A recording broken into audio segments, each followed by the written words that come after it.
કૃષ્ણ. તો 10મો અધ્યાય છે વિભૂતિ યોગ. એમાં ભગવાન કઈ વાત કરી રહ્યા છે અહીંયા?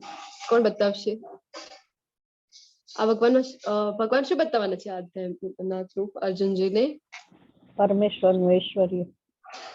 પરમેશ્વરનું ઐશ્વર્ય આપણે જોવાના છીએ. ભગવાનનું ઐશ્વર્ય શું છે તો એ જાણવાથી શું થાય? ભગવાનનું જો ઐશ્વર્ય આપણને ખબર પડે તો એથી ફાયદો શું છે? શું થશે ઐશ્વર્ય ખબર કરીને? હરે કૃષ્ણ. તો ભગવાનનું જો ઐશ્વર્ય આપણને ખબર પડે તો પછી ભગવાન સાથે આપણો જે સંબંધ છે ને એ હજી પણ દૃઢ થઈ શકે છે. શ્રદ્ધા વધશે. જી માતાજી. તો શ્રદ્ધા વધે છે આપણી ભગવાનમાં, જેવી રીતે માતાજી કીધું. અને હવે અહીંયા આ અધ્યાય હજી એક ઇમ્પોર્ટન્ટ વસ્તુ છે. ચતુશ્લોકી ગીતા આ અધ્યાયમાં આવે છે, 10મા અધ્યાયમાં. તો 8મો શ્લોક થી લઈને 8, 9, 10 અને 11 આ જે 4 શ્લોક છે એ ખૂબ જ ઇમ્પોર્ટન્ટ છે, જેને ચતુશ્લોકી ગીતા તરીકે ઓળખવામાં આવે છે. આપણે જોયા હતા કે જો આપણને ભગવદ્ ગીતાના શ્લોકો બધા લર્ન ન થાય તો 108 ઇમ્પોર્ટન્ટ શ્લોક છે જે કંઠસ્થ કરવાની કોશિશ કરવાની, અને એ પણ ન થાય તો પછી આ જે 4 શ્લોક છે એ ભગવદ્ ગીતાના ખૂબ જ ઇમ્પોર્ટન્ટ શ્લોક છે, ક્રીમ ઓફ ધ ક્રીમ છે. તો એને કંઠસ્થ કરવાની કોશિશ કરવાની. તો આવી ચતુશ્લોકી ગીતા આવી છે 10મા અધ્યાયમાં. તો વિભૂતિ યોગ, અહીંયા ભગવાન પોતાની વિભૂતિ, પોતાનું ઐશ્વર્ય બતાવવાના છે. અને આ પિક્ચર છે તમારી સમક્ષ, કઈ ઘટનાનું છે કોઈ બતાવી શકે છે? હરે કૃષ્ણ. ક્યાંનું છે આ પિક્ચર?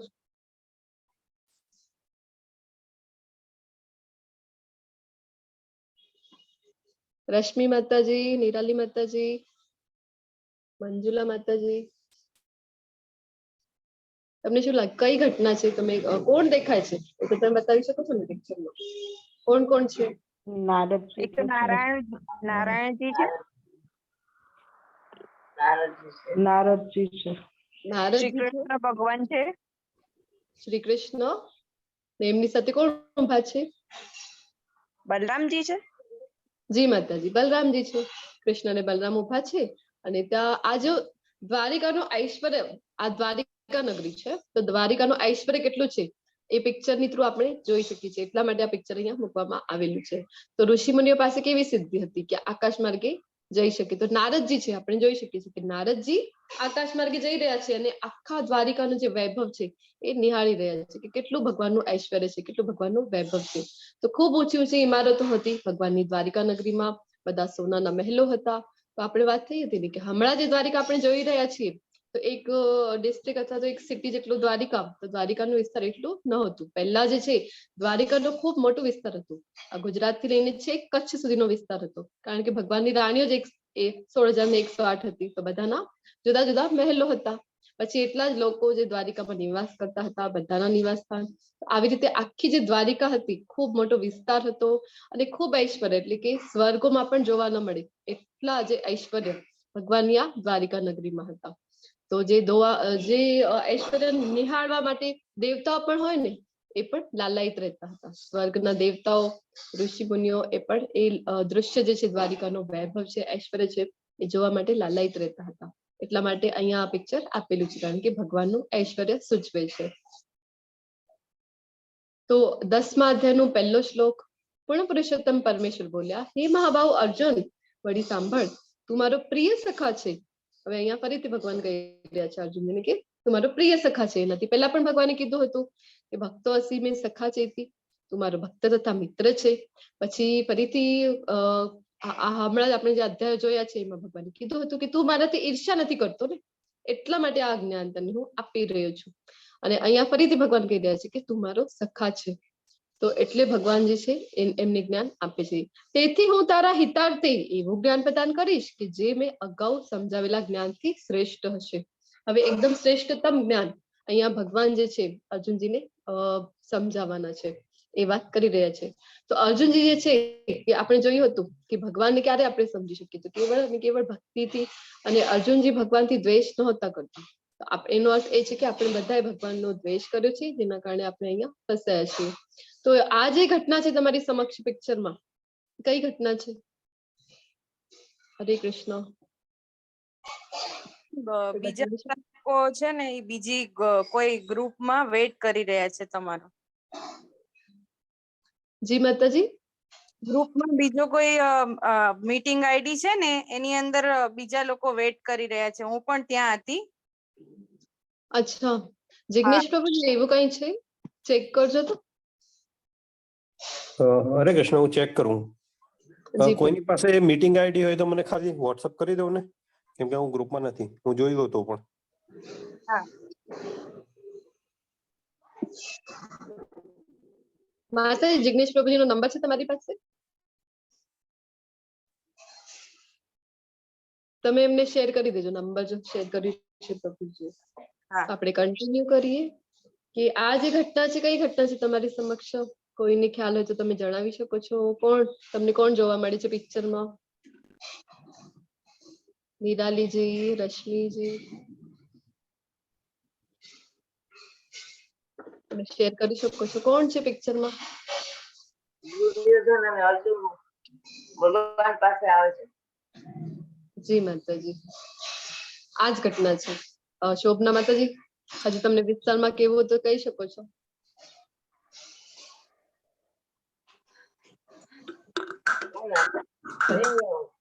માટે જી લેવા માતાજી. માટે આવે છે. ભગવાન કોને પહેલો નંબર કોને આપે એવી રાહ જોવે છે કે પહેલા કોની સાથે વાત કરે. જી શોભના માતાજી, ખૂબ ખૂબ ધન્યવાદ.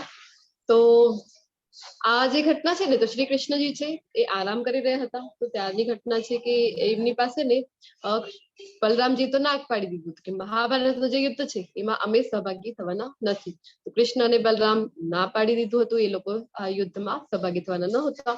તો પછી તો આ જે દુર્યોધન છે અને અર્જુનજી છે, બંને ગયા હતા કૃષ્ણ પાસે મદદ લેવા માટે. તો પછી દુર્યોધનને એવું હતું કે પહેલા પહોંચી જાય છે, કારણ કે ભગવાન પાસે જે હતી નારાયણી સેના એ પ્રાપ્ત કરવી હતી દુર્યોધનને. તો એને હતું કે હું પહેલા જાઉં. તો પહેલા પહોંચી જાય છે ભગવાન પાસે. તો ભગવાન આરામ કરી રહ્યા હોય છે. તો શું કરે છે, એ જઈને ભગવાનના સિંહાસન ઉપર, જે બાજુમાં સિંહાસન છે ભગવાનનું આસન હોય છે, એના ઉપર જઈને બેસી જાય છે.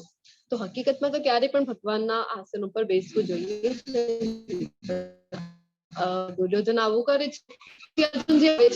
અર્જુનજી જોઈએ છે કે ભગવાન આરામ કરી રહ્યા છે. તો અર્જુનજી જે છે ને ભગવાનના ચરણ કમળ પાસે બેસી જાય છે, ભગવાનની વાટ જોઈ છે. તો પછી ભગવાન જયારે ઉઠે છે, તો પહેલા દ્રષ્ટિ જયારે પણ ઉઠે તો પહેલા દ્રષ્ટિ ક્યાં પડે? તો પગની પાસે પડે છે. તો અર્જુનજીને પહેલા જોઈ છે.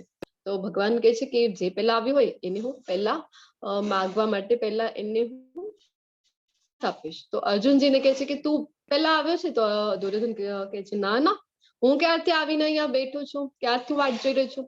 તો ભગવાન કહે છે કે પણ મારી તો દ્રષ્ટિ પહેલા અર્જુન પર પડી છે, એટલે હું પહેલો જે ચાન્સ છે એ અર્જુનજીને આપીશ.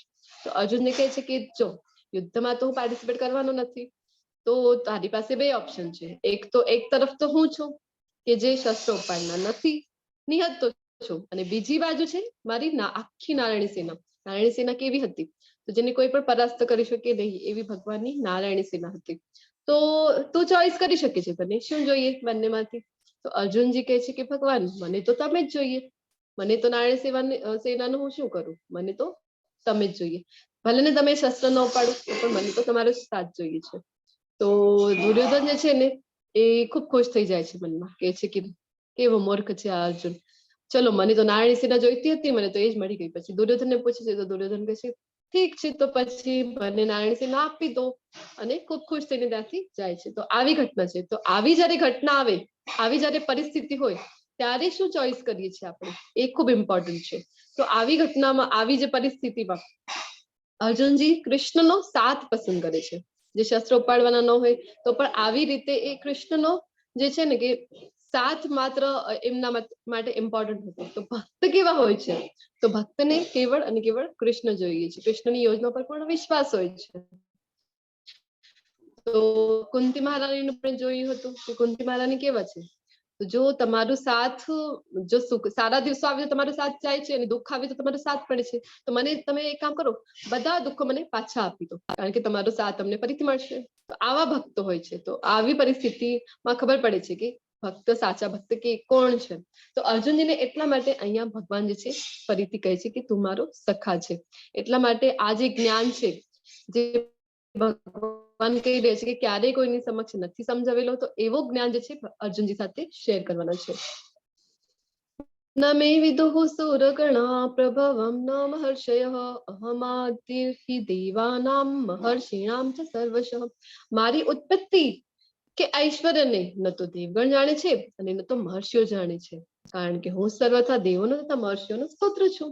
તો હવે ભગવાન કહી રહ્યા છે કે દેવો નથી જાણતા. તો આપણને એમ થાય કે અચ્છા, દેવો નથી જાણી શકતા ભગવાનને, કારણ કે ભોગમાં ખૂબ લિપ્ત હોય છે એટલે નથી જાણી શકતા. હા, તો ઋષિ મુનિઓ તો ખૂબ વૈરાગ્ય પૂર્ણ જીવન જીવે છે, તો એ તો જાણી શકતા હશે. તો ભગવાન કહે છે કે ના, એ પણ નથી જાણી શકતા. દેવો બી નથી જાણી શકતા અને મહર્ષિઓ પણ નથી જાણી શકતા કે મારું ઐશ્વર્ય કેટલું છે, મારી ઉત્પત્તિ કેવી રીતે થાય છે. શું કામ નથી જોઈ શકતા, શું કામ નથી જાણી શકતા? તો ભગવાન કહી રહ્યા છે કે હું જ સર્વથા દેવો તથા મહર્ષિઓનો સ્તોત્ર છું. કે પુરાતન પુરુષ છે, કાલે આપણે જોયું હતું કે કેવા છે ભગવાન. હવે આગળના શ્લોકમાં ફરીથી ભગવાન કહી રહ્યા છે કે મનુષ્યમાં માત્ર તેજ મોહ રહિત અને સમસ્ત પાપોથી મુક્ત હોય છે જે મને અજન્મા. ભગવાન કેવા છે? તો અજન્મા છે. એ પ્રકટ થાય છે જ્યારે પણ એમની ઈચ્છા હોય ત્યારે પ્રકટ થાય છે. આ ચોથા અધ્યાયમાં પણ ભગવાને કીધું હતું કે સંભવામી આત્મ માયા, પોતાની માયાથી એ ક્યારે પણ પ્રકટ થઈ શકે છે, અનાદિ છે. તો બ્રહ્માજી પણ કહે છે ને કે અનાદિર આદિર ગોવિંદ સર્વ કારણ કારણમ ઈશ્વર પરમ કૃષ્ણ સચ્ચિદાનંદ વિગ્રહ અનાદિર આદિર ગોવિંદ સર્વ કારણ કારણમ. તો કેવા છે ભગવાન? તો અનાદિ છે, કોઈ એમનું આદિ નથી ને કોઈ અંત નથી, તથા સર્વ ગ્રહ મંડળોના સ્વામી છે. સર્વ ગ્રહ મંડળો કોના થ્રુ ચાલી રહ્યા છે? તો એમની સર્જન પણ, એમનું વિનાશ અને એમની ધારણ પણ કોણ કરે છે? તો કૃષ્ણ પોતે કરે છે. હવે અહીંયા આ ઘટનાથી આપણે જોઈ શકીએ કે જ્યારે કૃષ્ણનો જન્મ થવાનો હોય છે તો જેલમાં દેવકીજી છે, તો બધા દેવો, બધા ઋષિ મુનિઓ ત્યાં આવે અને વાટ જોઈ છે કે ક્યારે કૃષ્ણ પ્રકટ થશે. તો બધા ત્યાં દર્શન કરવા માટે રોજ આવે છે. તો શું કામ કોઈ જાણી નથી શકતા, દેવો અથવા તો મહર્ષિઓ? કારણ કે ભગવાન જે છે ને એ પુરાતન છે. સૌથી પહેલા ભગવાન આવ્યા છે, તો ભગવાન જ કારણ છે. તો એક દાખલાની સાથે આપણે સમજીએ કે જો આપણા દાદા હોય તો દાદાના જીવનમાં કયા કયા પ્રસંગો થયા છે એ આપણને ખબર હોય. જો દાદા પોતે જણાવે તો આપણને ખબર પડી શકે, પણ દાદાના આપણને ખબર હોય કે આપણી પહેલા આવી ગયા છે, તો આપણને ખબર ના હોય કે એમની સાથે શું થયું, કેવી સ્ટ્રગલ કરી, કેવી રીતે એમને સક્સેસ મળી. આ બધા જે પ્રસંગો, નાના હતા ત્યારે કેવા હતા, કેટલી મસ્તી કરી હતી, એ બધી વસ્તુ આપણને ખબર ના હોય. પણ જો દાદા પોતે શેર કરે આપણી સાથે તો આપણને ખબર પડે. તો એવી રીતે ભગવાન કહી રહ્યા છે કે કોઈ નથી જાણી શકતો. હા, કૃષ્ણ પોતે કહે તો આપણે એને સમજી શકીએ. જો આપણે કૃષ્ણની શરણાગતિ સ્વીકારીએ, ભક્તિ સ્વીકારીએ, તો આપણે કૃષ્ણની લીલાઓને સમજી શકીએ. સપ્તર્ષિઓ તથા તેમની પૂર્વે 4 અન્ય મહર્ષિઓ તેમજ બધા મનુઓ, માનવ જાતિના પૂર્વજો. મનુઓ કોણ છે? તો આપણે બધા જે માનવ જાતિ છીએ એ ક્યાંથી આવ્યા છીએ? તો સપ્તર્ષિઓથી આવ્યા છીએ. હવે આપણે જોયું હતું ને કે જે આપણે મોડર્ન સાયન્સમાં શીખવાડવામાં આવે છે કે ડાર્વિનની ઉત્ક્રાંતિવાદ જે થિયરી છે, ક્યાંથી આવ્યા છીએ કે મોડર્ન સાયન્સમાં? તો બધા વાંદરામાંથી આવ્યા છે.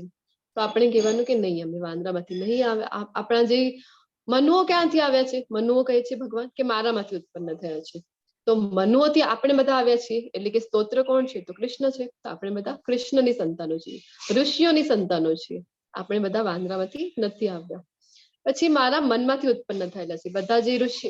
4 કુમારો કયા છે? તો અહીંયા બીજા પિક્ચરમાં આપણે જોઈ શકીએ છીએ કે સનક, સનાતન, સનંદન અને સનત, આ 4 કુમારો છે. તો આ 4 કુમારોની જે છે જન્મ કેવી રીતે થયો હતો? તો બ્રહ્માજીની ઈચ્છા હતી સૃષ્ટિનો સર્જન કરવા માટે. જ્યારે એમને આદેશ આપવામાં આવ્યો તો બ્રહ્માજીએ એમને ઉત્પન્ન કર્યો ને એમની ઈચ્છા હતી કે એ પણ મને સૃષ્ટિના સર્જનમાં સહભાગી થાય. સૃષ્ટિમાં જે કંઈ પણ જીવનની ઉત્પત્તિ કરવાની હતી એમાં એ મને સહભાગી થાય, પણ એ ના પાડી દે છે. નાના અહીંયા આપણે જોઈ શકીએ કે 4 કુમારો કેવા છે? તો એ હંમેશા એવા જ દેખાય છે, નાના હોય છે. તો આ જે કુમારો છે એમને ખબર હતી કે કૃષ્ણ કોણ છે, ભગવાન કોણ છે, તો એ ના પાડી દે છે. બ્રહ્માજીને ના કહે છે કે અમે તો ભક્તિમય અમારું જીવન વ્યતીત કરીશું, અમે તમારી મદદ કરી શકીશું નહીં. તો બ્રહ્માજી ખૂબ ગુસ્સે થઈ જાય છે એમનાથી. પછી એક જે ઘટના આવે છે ને કે આ જે 4 કુમારો છે એ જયારે વૈકુંઠ લોકમાં જાય છે દર્શન કરવા માટે વિષ્ણુના, ત્યારે એમના જે લોકપાલો હોય છે એમને રોકે છે, જય અને વિજય નામના. પછી એમને કે શ્રાપ આપે છે આ 4 કુમારો કે તમને મૃત્યુલોકમાં તમારો જન્મ થશે અસુરોના કુળમાં. તો આવી રીતે જે હિરણ્યાક્ષ, હિરણ્યકશિપુ હોય છે, પછી રાવણ હોય છે અને શિશુપાલ, કંસ, તો આ બધા જે છે, તો આ બધા આવી રીતે જે એમને મળ્યું હતું ને કે શ્રાપ, તો આ 4 કુમારો છે જેમના થ્રુ એમને જય અને વિજયને શ્રાપ મળ્યું હતું. પછી પહેલા પિક્ચરમાં છે કે સપ્ત ઋષિઓ. કયા કયા સપ્ત ઋષિઓ છે? તો અગસ્ત્ય, અત્રિ, ભારદ્વાજ, ગૌતમ, જમદગ્નિ, વશિષ્ઠ અને વિશ્વામિત્ર. તો આ બધા મનુષ્યોના પૂર્વજ છે, એમનાથી જ બધી જે પ્રજા છે એ ઉત્પન્ન થઈ છે. તો આ બધા ક્યાંથી આવ્યા? તો ભગવાન કહે છે કે આ બધા મારા મનથી ઉત્પન્ન થયા છે. અને વિભિન્ન લોક પર નિવાસ કરનારા સર્વજીવો તેમનામાંથી આવે છે. તો કેટલા બધા જે છે આપણને ખબર છે કે અલગ અલગ લોક આપણે જોયા હતા. જો આપણે પૃથ્વીની ઉપર અને પૃથ્વીની નીચે આવી રીતે કાઉન્ટ કરીએ તો 3 લોક થાય છે. પણ ટોટલ આપણે જોયા હતા ગોલોક ચાર્ટમાં કે ટોટલ લોક કેટલા છે? તો 14 છે, 14 લોક ટોટલ છે. તો અલગ અલગ જેટલા પણ લોકો છે, તો બધામાં જે જેટલા પણ જાતના જીવો છે એ બધા ક્યાંથી આવે છે? તો બધાનો મૂળ સ્ત્રોત કૃષ્ણ છે. એતામ વિભૂતિમ યોગમ ચ મમ યો વેત્તિ તત્વતઃ સો વિકમ્પેન યોગેન યુજ્યતે નાત્ર સંશયઃ. જે મનુષ્ય મારા ઐશ્વર્ય તથા યોગને વિશે ખરેખર દૃઢ વિશ્વાસ ધરાવે છે, તે મારી અનન્ય ભક્તિમાં સંલગ્ન થાય છે, એ વિશે લેશમાત્ર શંકા નથી. તો ભગવાનનું ઐશ્વર્ય જાણવાથી ફાયદો શું થાય? આપણે હમણાં જોયું હતું ને, જો આપણને ભગવાનનું ઐશ્વર્ય ખબર પડે કે કેટલું ભગવાનનું ઐશ્વર્ય છે, આમ તો ભગવાનનું ઐશ્વર્ય કેટલું છે? તો ભગવાન પોતે પણ કહે છે કે ભગવાનનું ઐશ્વર્ય કોણ જાણી શકે? તો ભગવાન પોતે જ જાણી શકે છે, બીજો કોઈ જાણી શકતો નથી. એટલો ભગવાનનો ઐશ્વર્ય છે. તો જો આપણે ભગવાનની ઐશ્વર્યની ખબર પડે તો શું થાય? ભગવાન સાથે પ્રેમ કરવાનું, હજી આપણો પ્રેમ વધે, હજી આપણી જે ભક્તિમય સેવા છે એમાં દૃઢતા વધે છે. કારણ કે ભૌતિક જગતમાં પણ એવું હોય છે ને કે ભૌતિક જગતમાં પણ જો કોઈ સંબંધ માટે આપણે જઈએ છીએ, ધારો કે કોઈ છોકરો કોઈ છોકરીને જોવા જાય છે લગ્ન માટે, તો શું જોઈ? એ જોઈ ને કે કેટલા એ કેવી રીતે વાત કરે છે, કેટલું એનું એજ્યુકેશન છે, કેવી એની વાણી છે. તો છોકરી પણ છોકરાને જોવા જાય તો જોઈ ને કે શું કામ કરે છે, કેટલી એની ઇન્કમ છે, આ બધું જોઈએ છીએ ને ભૌતિક જગતમાં પણ. તો પછી આપણે જે છે કે એના સાથે આપણને પ્રેમ થાય છે. તો એવી જ રીતે આ જે ભગવાનનું જે ઐશ્વર્ય આપણને ખબર પડે, તો આપણને ખબર પડે કે ભગવાનનો એટલો ઐશ્વર્ય છે, તો ભગવાન સાથે પ્રેમ કરવામાં આપણને હજી મદદ થાય છે. દૃઢતા જે આપણી છે ભક્તિમય સેવાની વધી જાય છે. હવે તમારી સમક્ષ જે પિક્ચર છે એ કઈ ઘટના છે? મથુરામાં કૃષ્ણ ભગવાનનો પ્રવેશ. મથુરાથી જી, ખૂબ ખૂબ ધન્યવાદ પ્રભુજી. તો મથુરામાં જ્યારે કૃષ્ણ અને બલરામ આવે છે, તો પછી બધા લોકો ત્યાં જોવા માટે આવે છે કે અમારા તારણહાર આવી ગયા, અમારા તારણહાર આવી ગયા. તો બધા લોકો એમના દર્શન માટે જો દૂર દૂરથી પણ બધા લોકો એમને જોઈ છે. ભગવાનનું ઐશ્વર્ય કેવું છે, કેટલા પણ દૂરથી જોઈ ને તો ભગવાનને જોઈ શકે છે. આવું નથી કે ખૂબ દૂરથી જોઈ રહ્યા છે તો આટલા નાના નાના ભગવાન આવી રીતે દેખાઈ રહ્યા છે, તો નહીં. ક્યાંથી પણ જોઈ તો ત્યાંથી એમને ભગવાનના દર્શન સારી રીતે થઈ જાય છે. તો હવે આજે આપણે સ્ટાર્ટિંગમાં વાત કરી કે ચતુશ્લોકી ગીતા, જે 8, 9, 10 અને 11 આ જે 4 શ્લોક છે તેને ચતુશ્લોકી ગીતા કહેવામાં આવે છે. તો ભગવદ ગીતાનો સાર જે છે એ 9મા અને 10મા અધ્યાય એને cream of the Bhagavad Gita કહેવામાં આવે છે.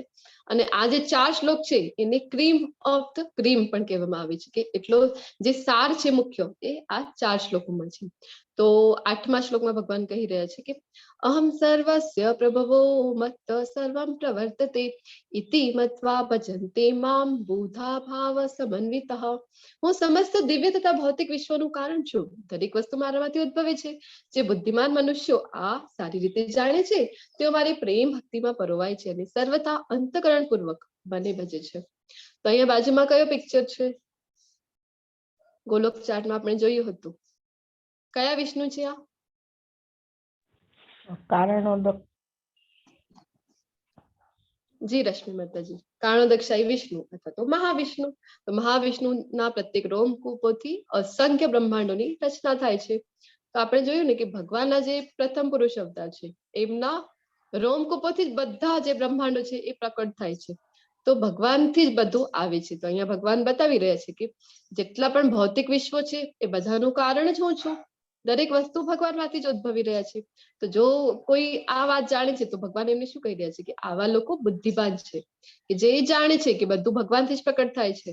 તો પછી એ શું કરે, આવા બુદ્ધિમાન લોકો કરે શું, તો ભગવાનની સર્વથા અંતકરણ પૂર્વક ભગવાનને ભજે છે. ભક્તિમય સેવામાં એ પ્રેમ ભક્તિ સાથે ભગવાનને ભજે છે. તો અહીંયા આ 8મા શ્લોકમાં ભગવાને બતાવ્યું છે કે બધું જે કંઈ પણ છે એ બધું કૃષ્ણથી જ આવે છે. પછી મચ્ચિત્તા મદ્ગત્રાણા બોધયંત પરસ્પરમ.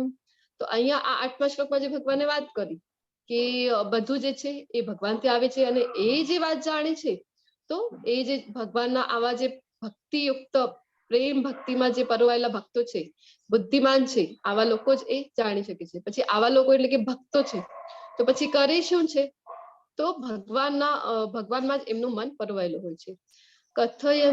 કથયંતશ્ચ મામ નિત્યમ તુષ્યંતી ચ રમંતી ચ.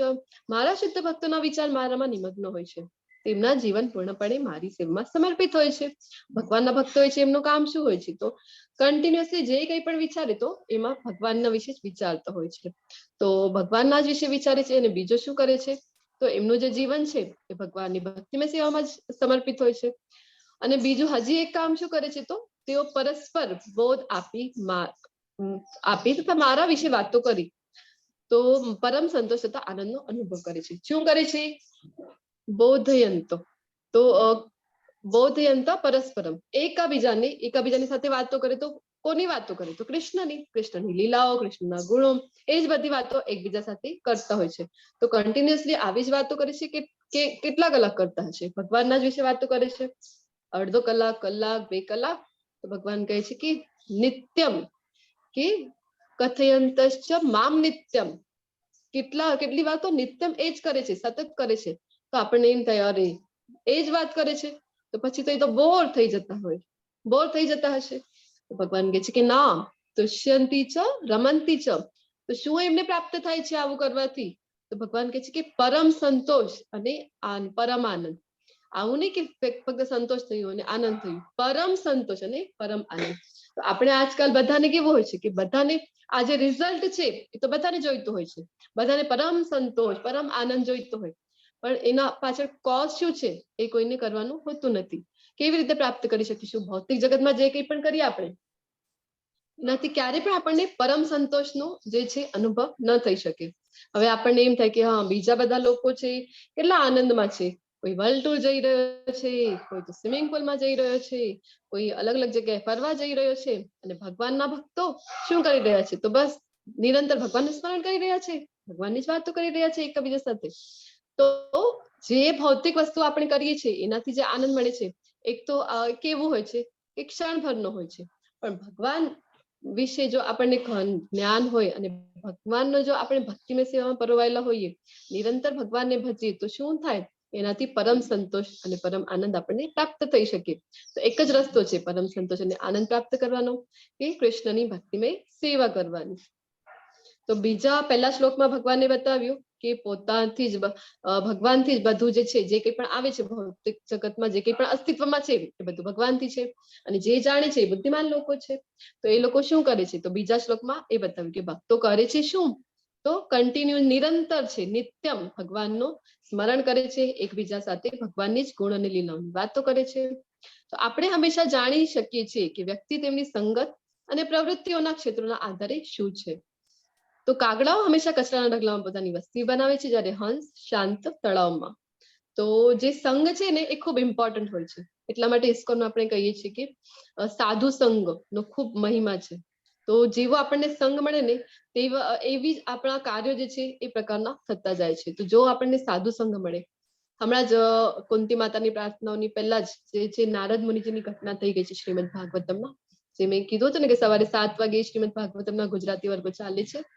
તો નારદજી કેવી રીતે નારદજી બન્યા, આગલા જન્મની આખી સ્ટોરી આવી ગઈ. તો સાધુ સંઘ એમને જયારે મળે છે, એમના પ્રસાદનો, એમના જે ઉચ્છિષ્ટનું એ જયારે સેવન કરે છે, તો એમના સંઘથી ધીરે ધીરે શું થયું, તો અનર્થ નિવૃત્તિ થઈ, ભગવાનમાં રુચિ વધી. તો એવી રીતે નારદજી બન્યા. તો સંઘનું ખૂબ ઇમ્પોર્ટન્ટ હોય છે. પછી નારદજી જે છે તો એ શક્તાવેશ અવતાર છે, જેના પણ લાઈફમાં જાય છે ને એમને ભક્તિ પ્રદાન કરે છે. તો સંઘનો એટલો ઇમ્પોર્ટન્સ હોય છે. કાગડાઓ કેવી જગ્યા પસંદ કરે, જ્યાં કચરાઓના ઢગલા હોય છે, અને જે હંસ હોય એ કેવી જગ્યા પસંદ કરે તો ખૂબ સ્વચ્છતા હોય, ખૂબ શાંત સરોવર હોય, ખૂબ સુંદર દ્રશ્ય હોય એવી જગ્યાઓ રહેવા માટે હંસ પસંદ કરે છે. હવે 10.10 માં ભગવાન કહી રહ્યા છે કે તેષામ સતત યુક્તાનામ ભજતામ પ્રીતિપૂર્વકમ દદામી બુદ્ધિ યોગમ તમ યેન મામોપયાન્તિ તે જે મનુષ્ય મારી પ્રેમપૂર્વક સેવા કરવામાં સતત સમર્પિત રહે છે. તો એવા લોકો છે કે જે ભગવાનની સેવામાં સતત જે છે કે એ જ કરે છે, સતત સમર્પિત છે કે ભગવાનની સેવા કરે છે દિવસ અને રાત. તો એનાથી શું થાય? તો ભગવાન કહે છે કે તેમને હું એવું જ્ઞાન આપું છું કે જેનાથી તેઓ મને પ્રાપ્ત કરી શકે છે. તો સૌથી ઇમ્પોર્ટન્ટ જ્ઞાન કયું છે? આ ભૌતિક જગતમાં જે કંઈ પણ જ્ઞાન આપણે પ્રાપ્ત કરીએ છીએ એ કેવું છે? ઠીક છે કે ભૌતિક જગતમાં આપણે છીએ, આપણું કર્તવ્ય છે, જે પરિવાર છે એના માટે પણ આપણું કર્તવ્ય છે, તો એ આપણને એટલા માટે જ્ઞાન લેવું જોઈએ. પણ આ જે આધ્યાત્મિક જ્ઞાન છે એ કેવું છે? તો આધ્યાત્મિક જ્ઞાન અલ્ટિમેટ ગોલ તો આપણો એ જ છે કે કૃષ્ણ પ્રાપ્તિ. તો એ ક્યારે થઈ શકે? જ્યારે આપણને આધ્યાત્મિક જ્ઞાન થાય. તો એ જ્ઞાન કોણ આપે છે? એ બુદ્ધિ એવી કોણ આપે છે? તો ભગવાન કહે છે કે હું આપું છું. દદામી બુદ્ધિ યોગમ, ભગવાન બુદ્ધિ આપે છે. જો આપણે ભગવાનની ભક્તિમય સેવા કરીએ તો ભગવાનને સમજવાની આપણે વાત થઈ હતી ને કે ભગવદ્ ગીતાને ક્યારે સમજી શકીએ આપણે? જ્યારે ભગવાનની કૃપા થાય. ભગવાનની કૃપા ક્યારે થાય? તો જ્યારે આપણે ભક્તિમય સેવા કરીએ. આપણે એ પણ ડિસ્કસ કર્યું હતું કે સેવા વિના કોઈ પણ સંબંધ જે છે એ બની શકતું નથી. ભૌતિક જગતમાં પણ આપણે કોઈ પણ સંબંધમાં હોઈએ છીએ તો સેવા આપીએ છીએ ને, તો એવી જ રીતે ભગવાન સાથે પણ જ્યારે આપણે ભક્તિમય સેવામાં પરોવાઈ જઈએ ત્યારે ભગવાન આપણે અનુભવ કરી શકીએ કે ભગવાન જરૂરથી આપણી સાથે પણ રેસિપ્રોકેટ કરે છે. તો અહીંયા ધ્રુવ મહારાજની ઘટના છે કે ધ્રુવ મહારાજ પહેલા તો આવ્યા હતા ધ્રુવ મહારાજ ભગવાન પાસે કે કારણ કે અર્થાર્થી આપણે જોયું હતું ને કે 4 પ્રકારના લોકો ભગવાનની શરણે જાય છે 7મા અધ્યાયમાં. આર્ત, જિજ્ઞાસુર, અર્થાર્થી અને જ્ઞાની. તો અર્થાર્થી હતા કારણ કે એમની ઈચ્છા હતી કે એમના દાદા જે બ્રહ્માજી છે એમનાથી પણ ઊંચું લોક એમને પ્રાપ્ત થાય. તો એટલા માટે એ તપસ્યા કરવા નીકળી ગયા વનમાં. અને નારદજી એમને રસ્તામાં મળે છે. નારદજી એમને મંત્ર આપે છે, ઓમ નમો ભગવતે વાસુદેવાય. પછી એ મંત્રથી તપસ્યા કરે છે.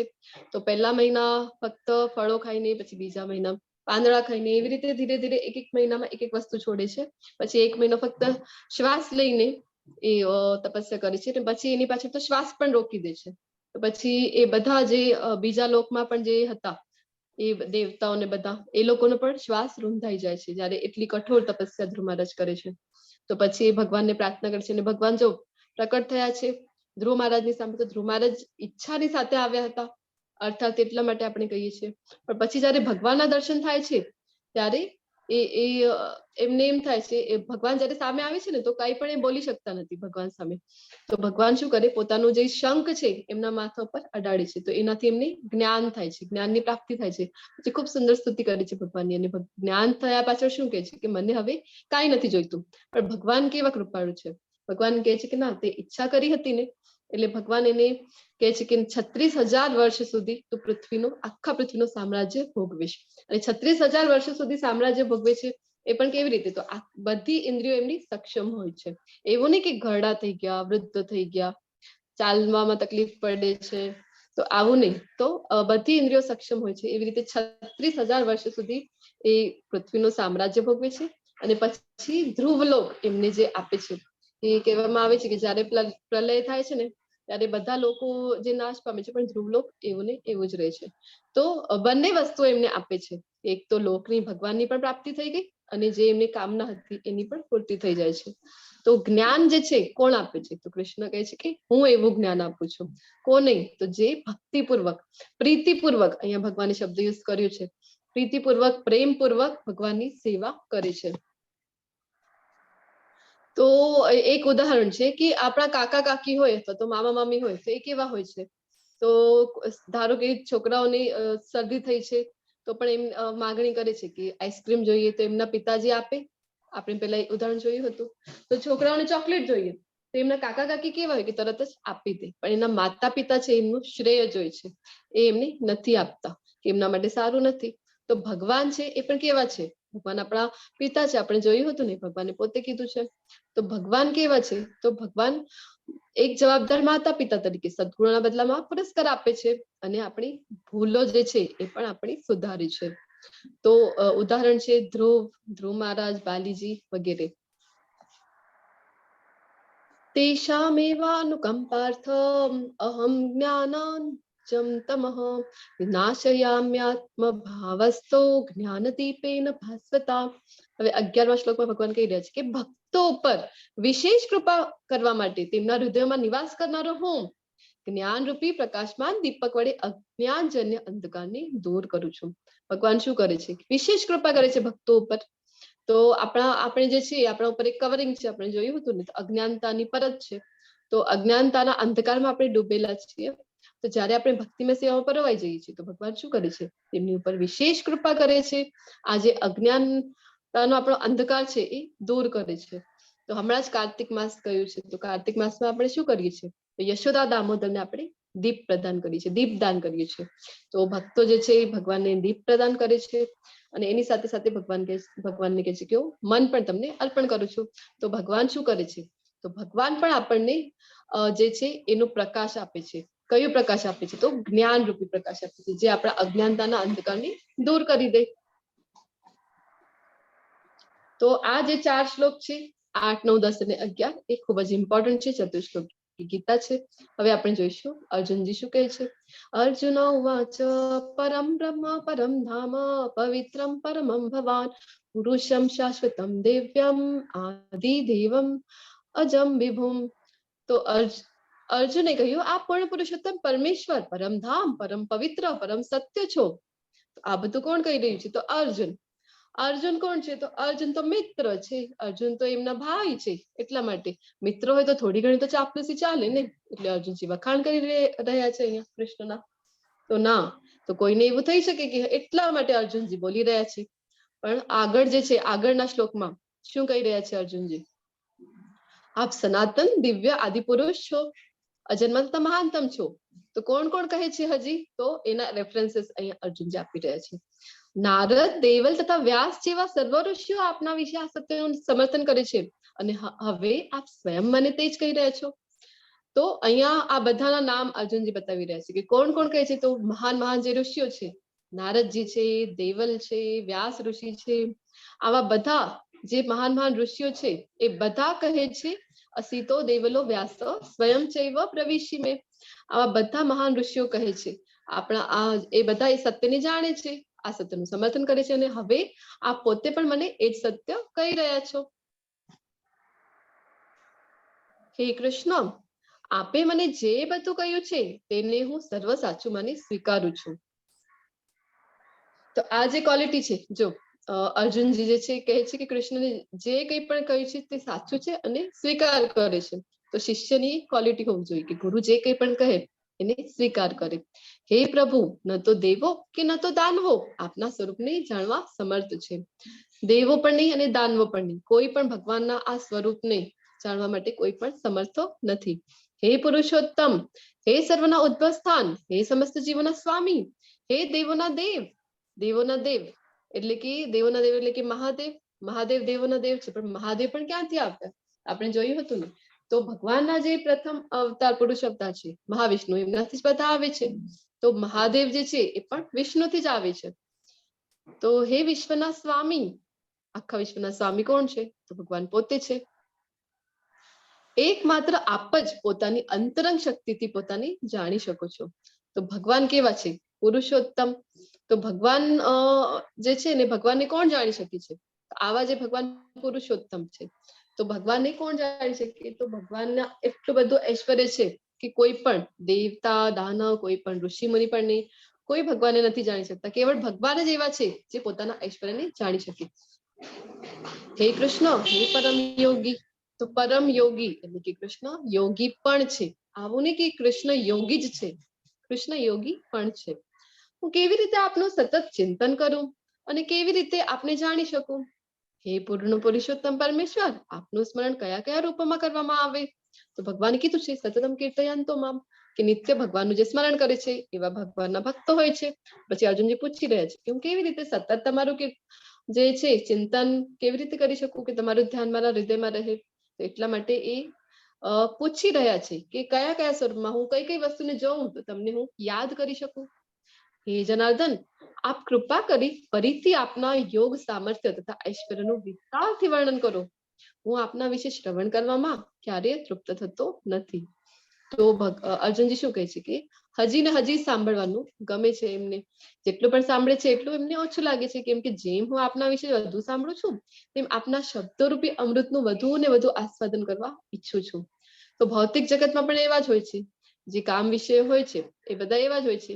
જેટલી પણ આપણે પોતાની ઇન્દ્રિય તૃપ્તિ માટે આપણે પ્રયત્ન કરીએ છીએ તો એટલો જ વધતું જાય છે, અને અંતે શું થાય તો દુઃખમાં પરિવર્તે છે. આપણને એમ થાય કે આધ્યાત્મિક જગતમાં પણ એવું જ છે. જેટલું અર્જુનજી જાણી રહ્યા છે એટલું જ એમને હજી ઈચ્છા થાય છે વધુ જાણવાની. હા, પણ ફરક એ છે કે આ દિવ્ય છે, આ જે છે એ પરમ સંતોષ અને પરમ આનંદ આપનારું છે. અને એના કમ્પેરિઝનમાં જો આપણે ભૌતિક જગતમાં જોઈએ તો એ આપણા દુઃખનું કારણ બની રહે છે. તો અહીંયા અર્જુનજી પ્રાર્થના કરે છે કે મને જેટલો પણ સાંભળું છું ને તમારા વિશે એટલું હજી ને હજી સાંભળવાની ઈચ્છા થાય છે. કારણ કે કૃષ્ણની કથા જ એવી છે. શ્રીમદ ભાગવતમમાં પણ આપણે જોઈએ જયારે નૈમિષારણ્યમાં બધા ઋષિઓ ભેગા થાય છે અને સૂત ગોસ્વામીના મુખેથી એ સાંભળી રહ્યા છે ભગવાનના ભક્તોની કથા, શ્રીમદ ભાગવતમની કથા. તો એ પણ એવી જ રીતે કહે છે કે અમને હજી ને હજી સાંભળવાની ઈચ્છા થાય છે, હજી સંભળાવો. તો ભગવાનના ભક્તો એવા હોય છે કે ક્યારે પણ ભગવાનની લીલાઓ અને ગુણો વિશે સાંભળીને એમને સંતોષ થતો નથી, હજી સાંભળવાનું મન થાય છે.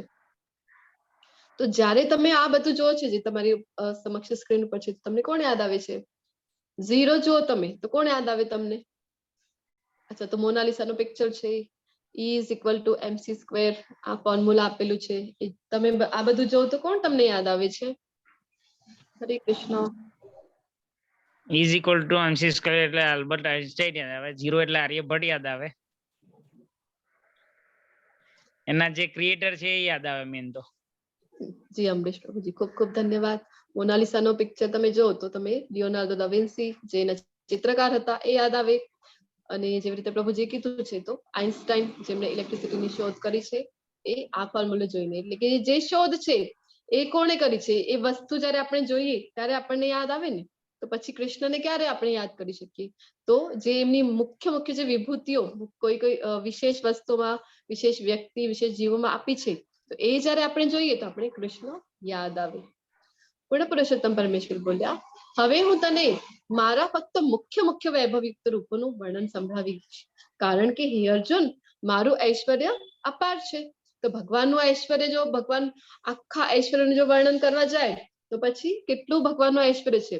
તો આખી જે ગીતા છે ને જે 700 શ્લોકમાં થઈ ગઈ છે, તો આટલા શ્લોકો પણ પૂરા ન થાય, ઘણા બધા શ્લોકો બની જાય પછી તો ભગવદ ગીતાનું. તો ભગવાન અહીંયા કહી રહ્યા છે કે મુખ્ય જે એમની વિભૂતિઓ છે એનું એ વર્ણન કરવાના છે. તો અહીંયા તમારી સમક્ષ એક ચાર્ટમાં અહીંયા શોર્ટમાં આપેલું છે ભગવદ ગીતાના શ્લોકમાંથી લઈને. તો આદિત્યોમાં ભગવાન કહી રહ્યા છે કે આદિત્યોમાં હું વિષ્ણુ છું. 12 આદિત્ય છે, 12 આદિત્યમાં મુખ્ય કોણ છે? તો ભગવાન વિષ્ણુ.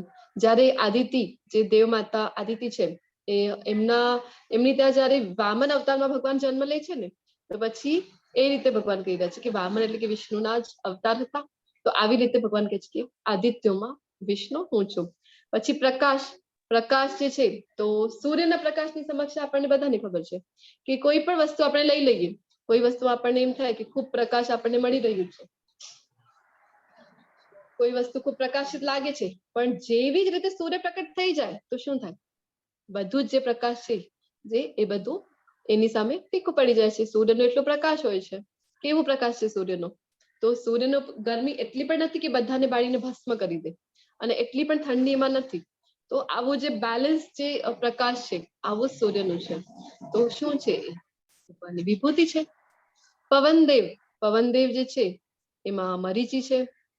પછી આ પવનદેવ કેટલા છે? તો 49 જે છે. ઇન્દ્રની આખી એક વાર્તા આવે છે. તો એમાં ઇન્દ્રને એમ હતું કે દિતિ જે હતા દૈત્યોના માતા, તો એમના કુખે એમની એવી ઈચ્છા હતી, કશ્યપ ઋષિ એમને કીધું હતું મને એવો પુત્ર જોઈએ જે ઇન્દ્રનો વધ કરે, કારણ કે હિરણ્યાક્ષનું વિષ્ણુએ વધ કર્યું હતું. તો વિષ્ણુ તો ભગવાન છે, એમનીથી તો ઈર્ષ્યા કરી ન શકે. પછી દેવતા સાથે ખૂબ એમની ઈર્ષ્યા હતી. તેમની ઈચ્છા હતી કે ઇન્દ્રને મારે એવું પુત્રની પ્રાપ્તિ થાય. અને બધી આખી જે વર્ણન છે ભાગવતમમાં એનું આખો વિસ્તારમાં વર્ણન આવે છે.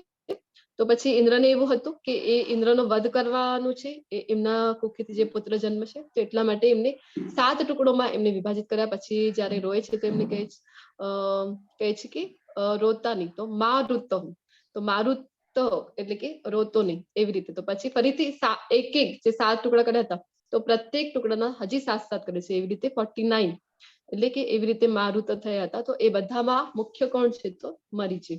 તો આ ભગવાનની વિભૂતિ છે. પછી તારાઓમાં જે છે ચંદ્ર છે. ચંદ્ર કોની સાથે સંબંધિત છે? તો મન સાથે. આપણું જે મન છે, તો મનને કોણ હેન્ડલ કરે? અલગ અલગ જે ગ્રહો છે ને, અલગ અલગ આપણી ઇન્દ્રિયોને ઇફેક્ટ કરે છે. જેવી રીતે આપણી બુદ્ધિને કહેવાય છે ને કે બુદ્ધ જે ગ્રહ છે, એ બુદ્ધિ સાથે સંકળાયેલો બૃહસ્પતિ ગ્રહ છે. આવી રીતે અલગ અલગ ઇન્દ્રિયો સાથે. તો ચંદ્રમા જે છે એ મન સાથે સંકળાયેલો છે, વિભૂતિ છે ભગવાનની.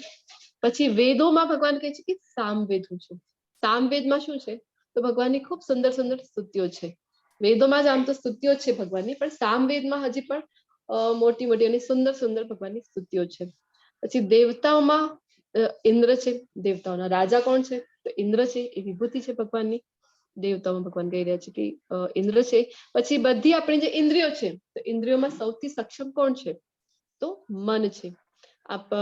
મન જે છે આપણું, ઘણી વાર આપણને એમ થાય ને કે હા, હું કઈ કામ કરું તો મને મનથી અવાજ આવે છે કે ના, એ તારે કરવું જોઈએ નહીં, અથવા તો આ તારી માટે સારું છે, આ કર. આવી રીતે જે અંદરથી આપણને એમ થાય ને કે એક અવાજ આવે છે. તો આ જે મન છે ને આપણું, આ ખૂબ જ પાવરફુલ આપણી ઇન્દ્રિય છે. તો અને ભગવદ્ ગીતામાં પણ ભગવાન કહે છે કે મનઃ ઇન્દ્રિયાણી, તો 6ઠ્ઠી ઇન્દ્રિય આપણું મન છે. તો સૌથી સક્ષમ અને ખૂબ જ બળવાન છે મન.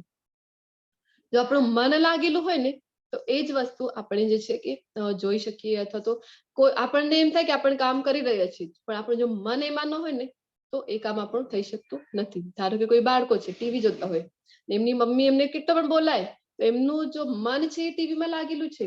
હવે સાંભળીએ તો આપણે કાનથી, પણ મન જો ટીવીમાં હોય, તો એ મમ્મીનો અવાજ એને સંભળાય નહીં. અને સેમ વે જો આપણે ભગવાનની આરતીમાં સહભાગી થયા હોઈએ, મંગળા આરતીમાં આપણે અટેન્ડ કરી હોય, કોઈ આપણને પૂછે કે કયા વસ્ત્રો ભગવાને આજે કયા કલરના વસ્ત્રો ધારણ કર્યા હતા, આપણું જો મન ન હોય તો આપણને વિચારવું પડે કે આજે કયું હતું, રેડ હતું કે બ્લુ વસ્ત્રો ક્યાં હતા ભગવાનના. કારણ કે મન જો એમાં આપણનું ન લાગેલું હોય, તો એટલું સક્ષમ જે ઇન્દ્રિય છે સૌથી, એ આપણું મન છે. પછી જીવંત જીવો, તો જેટલા પણ જીવો છે એ બધામાં જે જીવનનું બળ છે, એ ભગવાન કહે છે કે મારી વિભૂતિ છે. પછી રુદ્ર, 11 રુદ્ર છે, તો એમાંથી ભગવાન શિવ જે છે એ વિભૂતિ છે. યક્ષ અને રાક્ષસમાં કુબેર છે. કુબેર કોણ છે? તો કુબેર જે છે કે અર્થવ્યવસ્થા જે છે આખી દેવતાઓની, તો એ કોણ હેન્ડલ કરે છે? તો એ ડિપાર્ટમેન્ટ કુબેરજીની પાસે છે. તો વિત્ત મંત્રી છે દેવતાઓના, તો કુબેર યક્ષોમાં. પૂર્વજોમાં બૃહસ્પતિ છે. બૃહસ્પતિ કેવા છે? તો બૃહસ્પતિ જે છે ખૂબ જ દેવતાઓના એ ગુરુ છે. બૃહસ્પતિ ખૂબ જ હોશિયાર છે. કોઈ હોશિયાર હોય તો આપણે એમ કહીએ ને કે તું બૃહસ્પતિનો શિષ્ય છે, એવી વાતો કરે છે. તો બૃહસ્પતિ એ વિભૂતિ છે ભગવાનની. પછી સેનાપતિઓમાં જે છે તો કાર્તિકેય છે.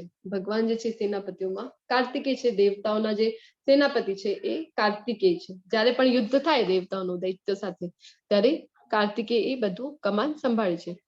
પછી પાણીના જે જળ સ્તોત્ર છે, એમાં મહાસાગર છે. ઋષિઓમાં ભૃગુ ઋષિ છે. પછી સ્પંદનોમાં ઓમ, ભગવાને પહેલા પણ કીધું હતું કે પ્રણવ જે છે, ઓમકાર જે છે, આપણને એમ થાય ને કે વેદોમાં ક્યાં છે? કૃષ્ણ જ ભગવાન છે, તો અલગ અલગ નામથી સંબોધેલા છે. ત્યાં ઓમથી જ બધા મંત્રો શરૂ થતા હોય છે. તો ઓમ જે છે, ઓમ એટલે કે અ, ઉ અને મન મળીને ઓમ જે છે શબ્દ બને છે. તો અ એટલે કે કૃષ્ણ, ઉ એટલે કે ઉર્જા એટલે કે રાધા રાની, અને મ એટલે કે જીવાત્મા. તો આવી રીતે ઓમ જે છે એ ભગવાનની વિભૂતિ છે. બધા સ્પંદનોમાં પવિત્ર ઓમકાર. પવિત્ર નામનો જપમાં જે છે કે કલયુગ માટે, યુગ પ્રમાણે જે આપણે જોયું હતું કે યુગ પ્રમાણે જે આપણને યજ્ઞો કીધેલા છે, તો હવે 10.25 શ્લોકમાં આ જ અધ્યાયમાં આપણે જોવાના છીએ કે આ યુગનો કયો યજ્ઞ કીધેલું છે. તો આ યુગમાં ભગવાને કીધું છે યજ્ઞના જપ યજ્ઞોસ્મી, તો પવિત્ર નામનો જપ ભગવાન પોતે છે. આ વિભૂતિ છે. પછી અચલ વસ્તુઓ જે છે, અચલ વસ્તુઓ એક જ સ્થાન ઉપર સ્થિર છે એવા જે પર્વતો છે, તો એમાં ભગવાન કહે છે કે હું હિમાલય છું.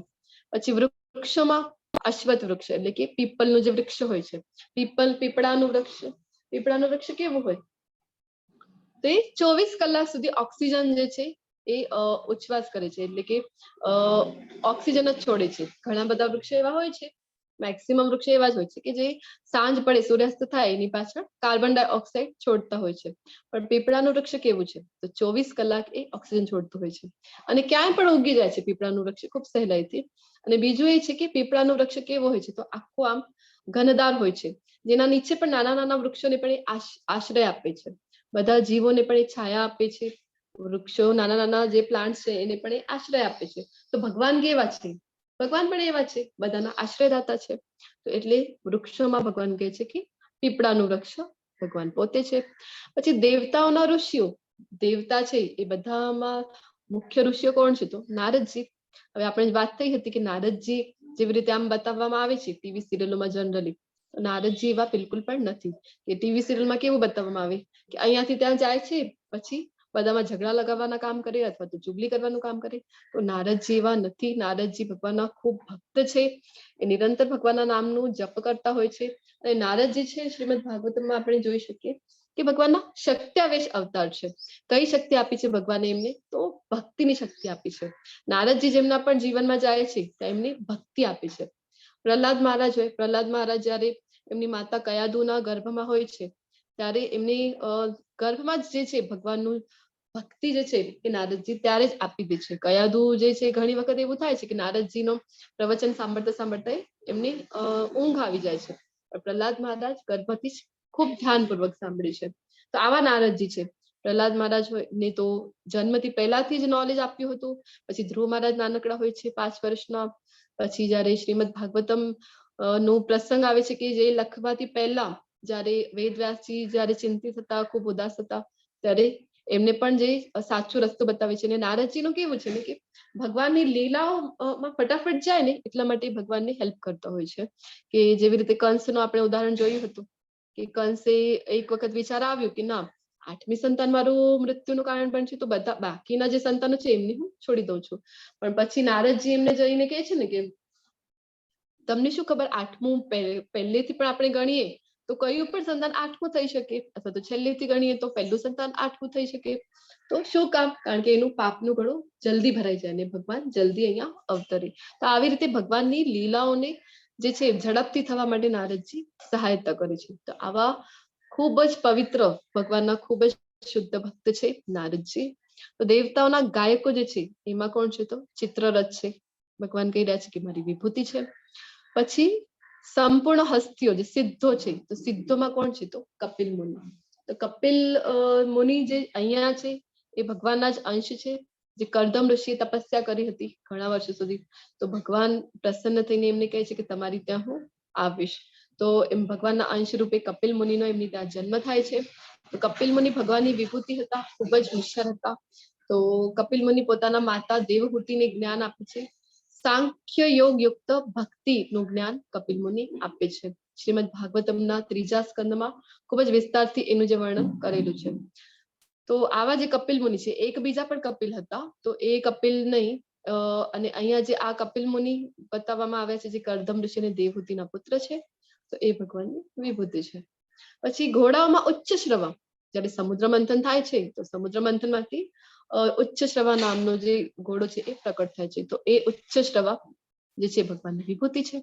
પછી પ્રભુતાથી જે હાથીઓ છે એમાં હાથીઓમાં પણ ઐરાવત ભગવાન કહે છે કે હું છું. ઐરાવત એટલે કે ઇન્દ્ર જે દેવતાના રાજા છે એમનું વાહન છે.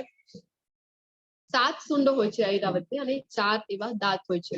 એ પણ સમુદ્ર મંથનથી પ્રકટ થયા હતા. ઐરાવત જયારે ઇન્દ્ર પાસેથી એક ભૂલ થઈ ગઈ હતી કે ભગવાનને જાણી ન શક્યા, અને ઇન્દ્ર જે છે ભગવાનનો ભગવાન સાથે ભગવાને જયારે કીધું હતું ને કે ઇન્દ્રની પૂજા નથી કરવાની, ગોવર્ધનની પૂજા કરવા માટે કહે છે. નાના જયારે હોય છે ત્યારે દેવી દેવતાનો પૂજનનું ભગવાન ખંડન કરે છે અને ગોવર્ધન પૂજાનું કહે છે. કારણ કે ગોવર્ધન છે એ સાક્ષાત કૃષ્ણ જ છે. તો ગોવર્ધન પૂજા કરાવે છે તો ઇન્દ્ર ખૂબ ગુસ્સે થઈ જાય છે અને ખૂબ વરસાદ ત્યાં કરે છે આખા વૃંદાવનને. એમનું એવું પ્લાનિંગ હતું કે આખો જે છે વરસાદથી હું એને ડૂબાવી નાખું, પણ ભગવાન શું કરે છે તો ગોવર્ધન લીલા ઉપાડે છે. તો એના પાછળ ઇન્દ્રને એમ થયું કે આ તો ભગવાન છે ખરેખર, હવે શું થશે, ખબર પડશે તો મને તો ભગવાનના ગુસ્સાનો જે છે સામનો કરવો પડશે. તો ભગવાનને જયારે અભિષેક કરાવવાનો હોય છે તો ઇન્દ્ર શું કરે છે તો ઐરાવતથી અભિષેક ભગવાનનો કરાવે છે. પછી એનાથી એક કુંડનું નિર્માણ થયું છે જે વૃંદાવનમાં હજી પણ છે. આવા ઐરાવત જે છે એ ભગવાનની વિભૂતિ છે.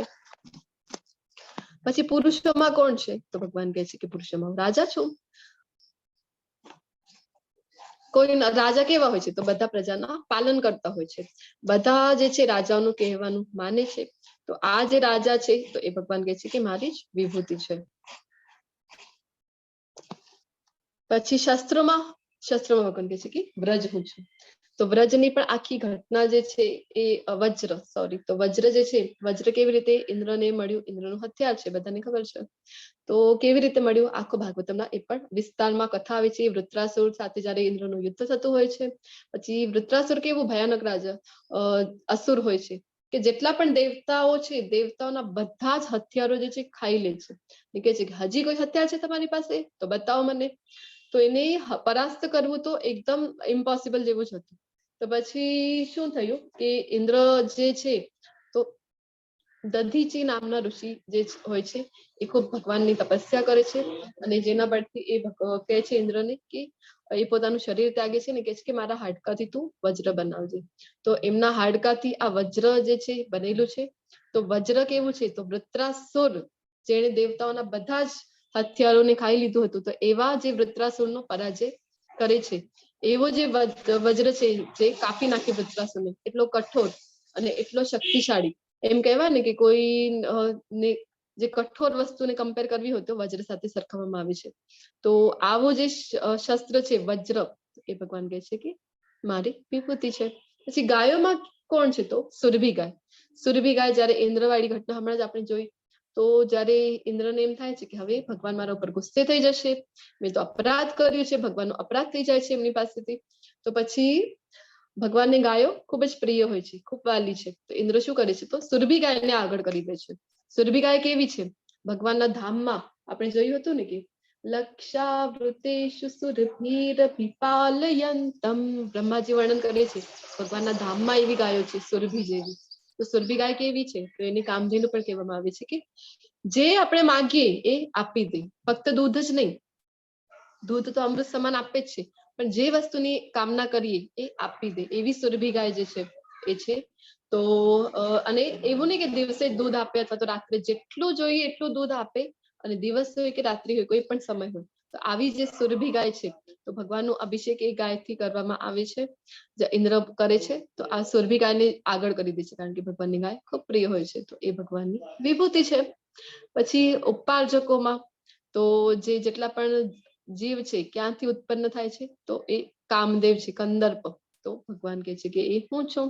પછી નાગોમાં વાસુકી. તો નાગ જે હોય છે ને તો સમુદ્ર મંથનની આખી ઘટના આવે છે. મંદરાચલ પર્વતને જયારે લઈ આવે છે અને પછી એક સાઈડ દેવતા પકડશે અને એક સાઈડ દાનવો, એવું નક્કી થાય છે. અને પછી મંથન કરવાનું હોય છે તો એક દોરીની જરૂર હોય છે. તો એટલી મોટી દોરી ક્યાંથી આવે તો વાસુકી જે છે એ ત્યાં દોરીનું કામ કરે છે. તો આવા વાસુકી જે છે ભગવાન કહે છે કે મારી વિભૂતિ છે. પછી સાપોમાં એટલે ઘણા બધા ફેણોવાળા અલગ અલગ, એટલે કે કહેવાય ને કે ખૂબ ફેણોવાળા જે નાગ હોય છે ને તો એમાં ભગવાન કહે છે કે હું અનંત છું. અનંત કેવા છે શેષનાગ જેને આપણે કહીએ તે કેવા છે અનંત શેષ. ઘણા બધા એમને પણો છે, તો એમની એક પણ ઉપર પૃથ્વીને એ સંભાળી લે એવા છે અનંત. પછી જળચર દેવતાઓમાં ભગવાન કહે છે કે વરુણ હું છું.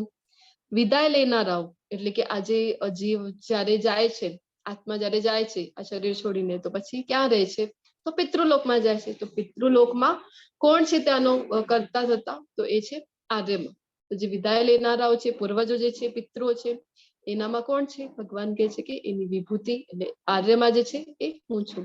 તો આર્યમાં કેવા હોય છે કે જયારે યમરાજ જે છે, યમરાજને શ્રાપ મળે છે, જે શ્રાપને કારણે એમને એક મુનિ હોય છે કે જે યમરાજના જસ્ટિસથી યમરાજના ન્યાયથી પ્રસન્ન થતા નથી અને યમરાજને શ્રાપ આપે છે કે મૃત્યુલોકના 100 વર્ષ સુધી તમને પૃથ્વીલોક ઉપર જન્મ લેવો પડશે. અને એની પાછળ એક કારણ એ પણ હોય છે કે યમરાજની પોતાની પણ ઈચ્છા હોય છે કે ભગવાન જયારે અહીંયા લીલા કરવા આવ્યા છે પૃથ્વીલોક ઉપર તો એમની ઈચ્છા હતી કે એ પણ સહભાગી થાય એમાં. તો આવી રીતે એને શ્રાપ પણ મળે છે. તો પૃથ્વીલોક ઉપર 100 વર્ષ સુધી આવે છે વિદુરના રૂપમાં. પછી એ હોય છે યમરાજ જયારે, તો યમલોક જે છે તો યમલોક કોણ સંભાળશે?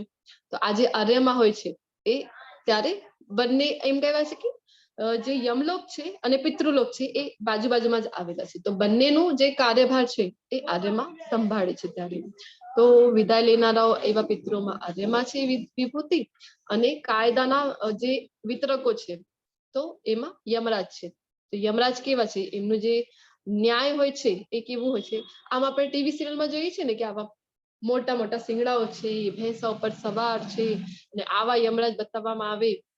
તો લોકો જે છે યમરાજને આવી રીતે બતાવવું એ પણ અપરાધ છે. યમરાજ એવા નથી. યમરાજ તો ભગવાનના ભક્ત છે. 12 મહાજન શ્રીમદ ભાગવતમાં વર્ણન આવેલું છે. તો એમાંથી યમરાજ પણ એક છે. ભગવાનના ભક્ત છે યમરાજ.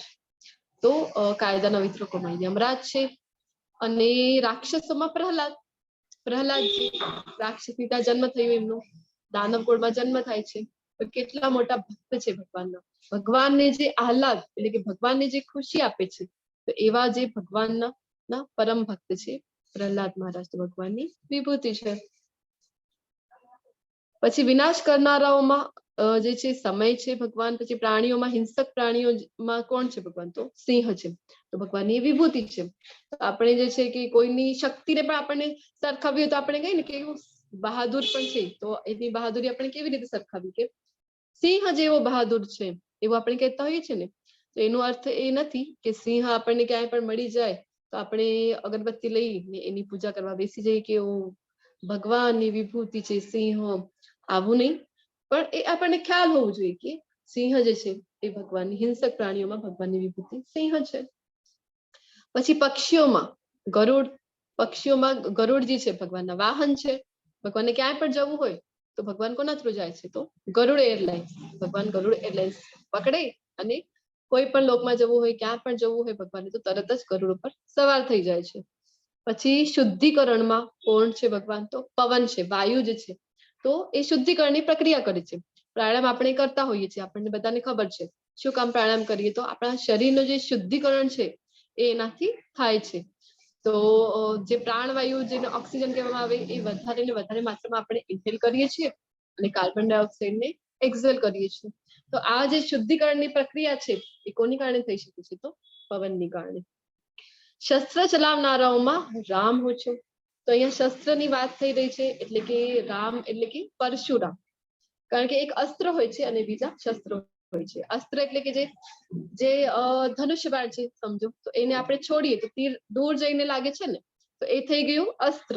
અને શસ્ત્ર કેવું હોય છે? જે શરીર સાથે સંકળાયેલું હોય, કે જેવી રીતે તલવાર થઈ ગઈ. અથવા તો પરશુરામ પાસે શું હતું? તો પરશુરામનો જે એમનો જે હથિયાર હોય છે, તો આવા હથિયાર જે શરીરથી જોડાયેલા, શરીર સાથે એમ પકડાયેલા હોય છે, એની સાથે યુદ્ધ કરે. તો કેવું હતું પરશુરામ પાસે?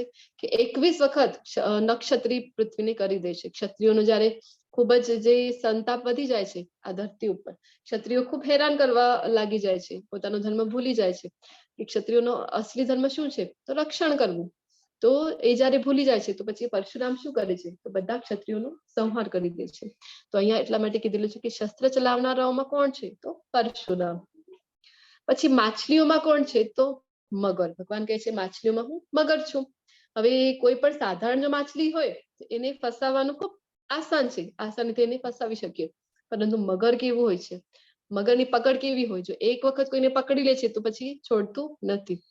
જો ઇલેક્ટ્રિસિટીનો તાર પણ એના મોઢામાં આવી ગયો ને તો એને ક્યારેય છોડતું નથી. ભલે એને એની મૃત્યુ થઈ જાય, પણ એની પકડ એવી હોય છે કે એ છોડતું નથી. તો ભગવાન કહી રહ્યા છે કે માછલીઓમાં હું મગર છું. વહેતી નદીઓમાં ગંગા છું. તો ગંગા જયારે વામન અવતારમાં આવ્યા હતા ત્યારે 3 ડગલા પૃથ્વી માંગી હતી બલિરાજા પાસેથી. તો પહેલું પગથિયું ને બીજું પગથિયું. તો પહેલી પગથીમાં આખી પૃથ્વી, બીજી પગથિયામાં તો આખા જે લોક છે એ બધા ત્રણ લોક ભગવાન એના ઉપર પગ મૂકી દે છે. પછી ત્રીજી વખત પૂછે છે ને કે હવે ત્રીજું પગલું મારું ક્યાં મૂકવું, તો પછી બલિરાજ કહે છે કે મારા મસ્તક ઉપર મૂકો.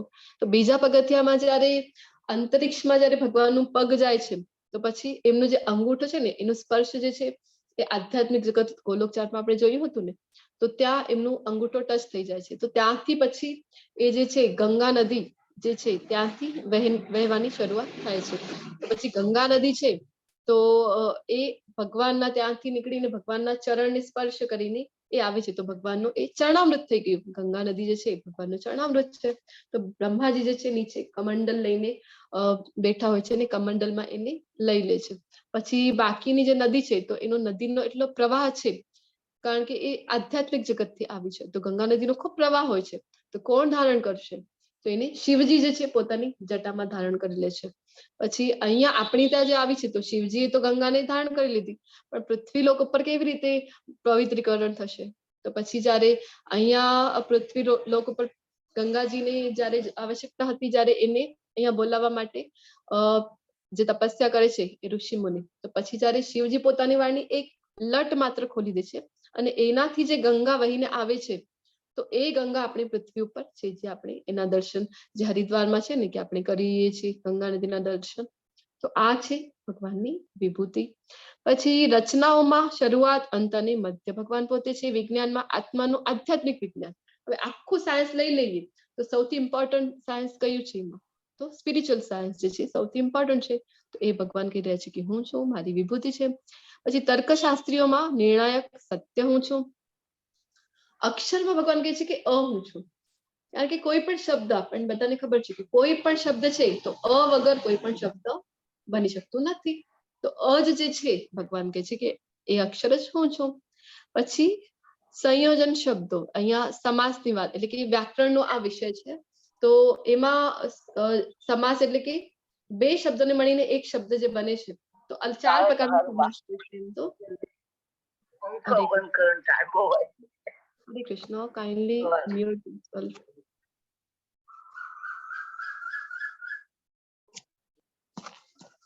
તો ભગવાન કહી રહ્યા છે કે સમાસ એ 4 પ્રકારનો હોય છે. વ્યાકરણનો આ વિષય છે તો અલગ અલગ પ્રકારના હોય છે. કે કોઈ સમાસ એવું છે કે જે વિશેષણ હોય છે અને એની વિશેષતા બતાવે છે કે નીલકંઠ એટલે કે નીલા કલરનું જેનું કંઠ છે એટલે કે શિવજી, આવી રીતે.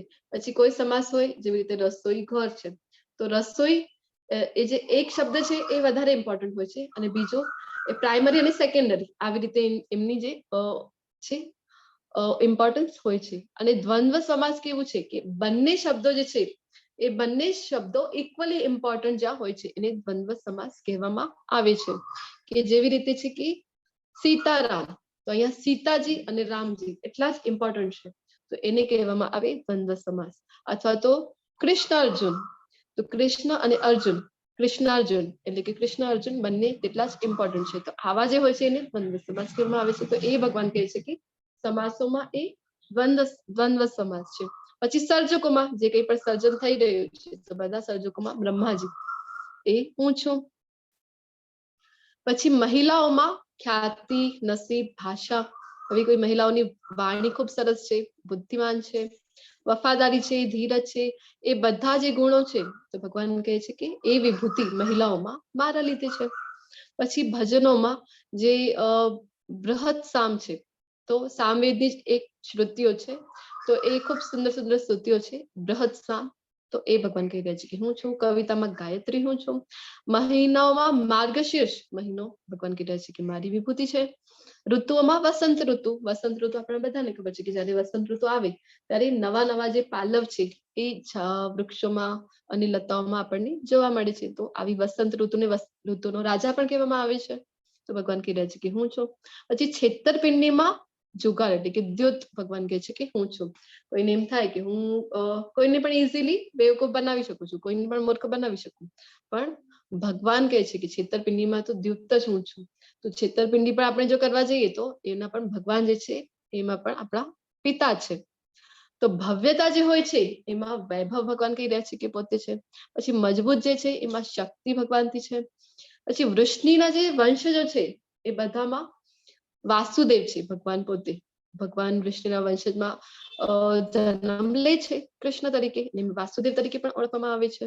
પાંડવોમાં અર્જુન છે, ઋષિઓમાં વ્યાસ ઋષિ છે, અને વિચારકોમાં ઉસાના છે. રાજાઓમાં શિક્ષાનું સજાઓ જે છે, સજા આપીએ તો એમાં જે સજા કોનાથી આપવામાં આવે તો જે શિક્ષાનો સળિયો હોય છે ને, જે છડી હોય છે, તો એ ભગવાન કહે છે એ જ હું છું.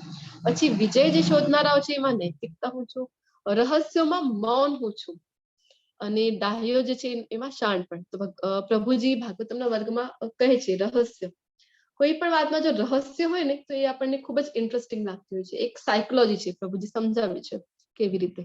તો તમને બધાને જો અનુકૂળતા હોય તો જરૂરથી તમે શ્રીમદ ભાગવતમના વર્ગોમાં આવજો. એમાં ઘણી બધી વસ્તુ આપણને શીખવા મળે છે, અને ભાગવતમનો ખૂબ જ ઇમ્પોર્ટન્સ છે. જો ભક્તિમાં આપણને આગળ વધવું હોય તો આપણને શ્રીમદ ભાગવતમનું જરૂરથી રોજ શ્રવણ કરવું જોઈએ. તો પ્રભુજી કહે છે એમાં કે રહસ્ય જે છે ને, કોઈ પણ જે ભાવ છે એમાં રહસ્ય ખૂબ જ ઇમ્પોર્ટન્ટ હોય છે. તો એ બધા રહસ્યો ભગવાન કહે છે કે મૌન હું છું. તો આવી બધી જે વિભૂતિઓ ભગવાને પોતાની બતાવી છે. વળી હે અર્જુન, હું સર્વ અસ્તિત્વનો જનક બીજ છું, સ્થાવર કે જંગમ એવો કોઈ જીવ નથી જે મારા વિના અસ્તિત્વ ધરાવી શકે. તો અહમ બીજ પ્રદપિતા, ભગવાન કહે છે કે ચર હોય અથવા તો અચર હોય, બધા સ્થાવર હોય કે જંગમ હોય, જે ચાલી શકે અથવા તો એક જગ્યા પર સ્થિર હોય, બધાનો અસ્તિત્વ મૂળ બીજ કોણ છે? કૃષ્ણ છે. હે વીર પરંતપ, મારી દૈવી વિભૂતિઓનો અંત નથી. મેં તને જે બધું કહ્યું